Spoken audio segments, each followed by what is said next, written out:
Hey, I'm Rob from JestaThaRogue and this is Onward to Venus, a Martin Wallace game about kind of spreading out from Earth to Venus and other places, Mars and the Moon and things. And so what you are one of the Earth's superpowers. I was Russia because they were purple.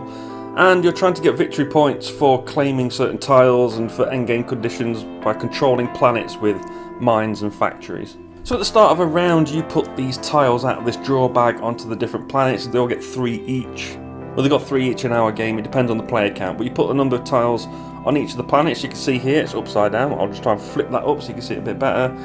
There are 3 crisis tiles, and 1 allows you to draw cards on Earth. So that's the sort of tiles you're going to get. There's also going to be mines and factories and things. And so they are placed on each of the planets, and then the players take their actions. And you go from the start player in turn order, and you must take 1 action. The first one is to move units. So you have these units, these little chits.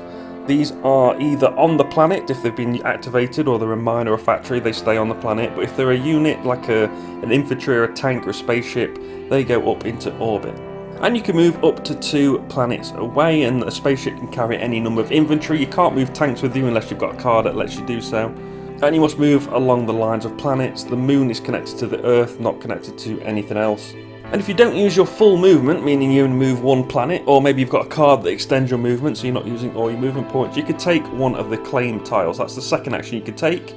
It's to claim 1 tile, which, as I just said, can be used as a free action if you don't use your full movement as well. So you can claim a factory or a mine. And all you do is you move 1 of your units from orbit onto that planet. That shows that that unit's been used. If it's a factory, you just discard the factory tile and you put 1 of your colour factory tiles on that planet. If it's the draw 2 cards card, as I saw earlier, you just discard the tile and draw 2 cards. That's simple. If it's a windfall tile, it just says windfall on it. You discard it, you take 3 money from the bank. And if it's a big game tile, you put it in front of you for endgame scoring. It's worth 1 point. So they're all the tiles that are easy to defeat. You can just take them, that's no problem. Some of them are defended. They have a sort of a number in a square steel box. You can see this mine here has a value of 5. And this is going to involve dice combat. And you roll these 3 dice, and these 3 dice are numbered 0 to 6. The 1 is replaced by a skull, and the skull is worth 0. And you roll all 3 dice, and you keep 2. You keep the highest and the lowest. The die that's in the middle is discarded, and the value between the highest and the lowest dice is added to the defense value of the tile that you're trying to take. So in this case, I've got 2 5s and a skull, so I'd have to keep the 5 and a skull, which means I'd add 5 to the value of the mine, which would give the mine a defense of 10. So now you need to find 10 strength, and you can do that by using your infantry and spaceships and tanks that are in orbit on that planet. Each spaceship's worth 1, each infantry's worth 1, and each tank is worth 2. There's like a little red symbol on them. And then you can play as many cards as you like. Cards could be guns that give you an extra 1, there could be like sniper rifles and stuff that give you an extra 2 points. They might say your tanks are worth 3 in combat, or your infantry's worth 2 in combat. And so you're just basically trying to play cards and infantry. You put the infantry on that planet to show they've been used, and you discard the cards to show they've been used. And you're trying to meet that value. So if it's a mine, you discard the mine tile and put 1 of your mines on there. If it's a crisis, you keep it in front of you for endgame scoring. Again, it's got the 1 VP symbol on it, so it's worth a victory point. If it's a tension tile, this lets you take a factory or mine belonging to another player on that planet. But its defense value is equal to, because the defense value isn't printed on the mine itself or the factory, it's equal to the number of units the other player has in orbit and on the planet's surface. And if you're successful, you discard the tension tile and place the factory or mine with 1 of your own. And then if you're successful or not, there is a war, so there will be casualties, or there may not be in this case, but you discard 1 unit back to your supply for each skull that you rolled, so hopefully you didn't roll too many. So that's 2 of the actions. The third one is to buy military units. You can buy 1 or 2. Infantry cost 2, tanks cost 3, spaceships cost 4, and you put infantry in orbit around Earth. Spaceships and tanks can be put anywhere you have a factory. On any planet you have a factory, you can go into orbit around there. The third action is to perform an action on the cards. So some of the cards that you're drawing have an action on them, allow you to do different things. And the final action is to take a pass cube. If you take a pass cube, you get to draw a card.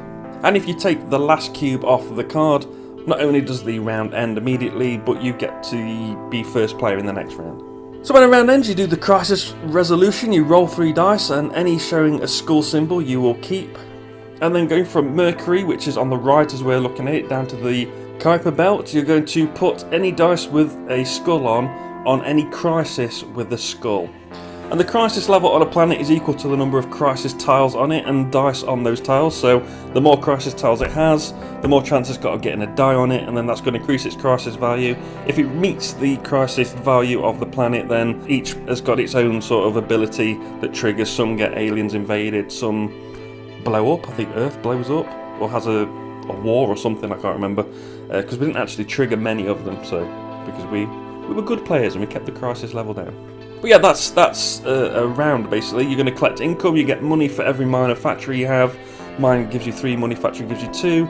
You then take all units on planets up into orbit around those planets, and that's it. You just keep going to the game ends, which ends after the 3rd period. You get victory points for controlling the planets, which is based on your income from mines and factories. So the more mines and factories you've got, the more income you'll get, the more points you'll score. There's a 1st, 2nd and 3rd place on those planets.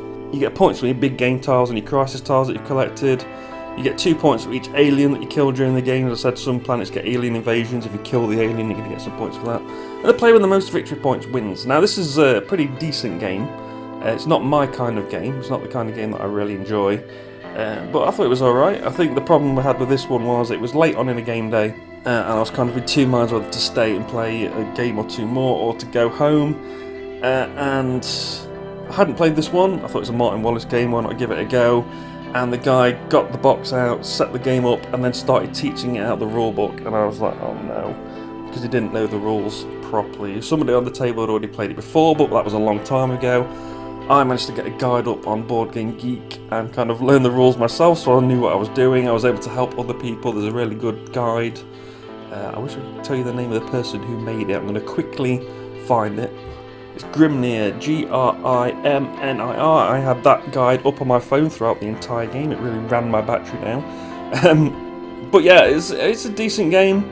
I think it would have been taught more smoothly, and I was more aware of what I was supposed to do well in the game. Then that would have been cool, because I didn't really move from the moon. I took control of the moon. I didn't spread out on too many planets because I wasn't aware of the points for control of the planets. That's the one rule I missed, and it's your biggest scorer throughout the whole game, so I didn't do very well. But I did get a lot of crisis done. I got a lot of mines and factories built and stuff, and I managed to take a mine off somebody else, which was a good thing. When they did to invade the moon, how dare they? That was mine. That's Russia's moon. But yeah, it was a decent game.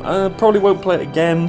And the next time somebody wants to play a game and they get the rulebook out in order to start teaching it because they don't know how to play it, I will get up and walk away from the table. But yeah, decent game. Give it a go if you think it's for you. It's not really for me. That is Onward to Venus.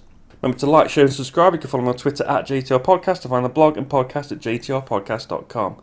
I've been Rob, aka Jesta ThaRogue, and I'll see you soon.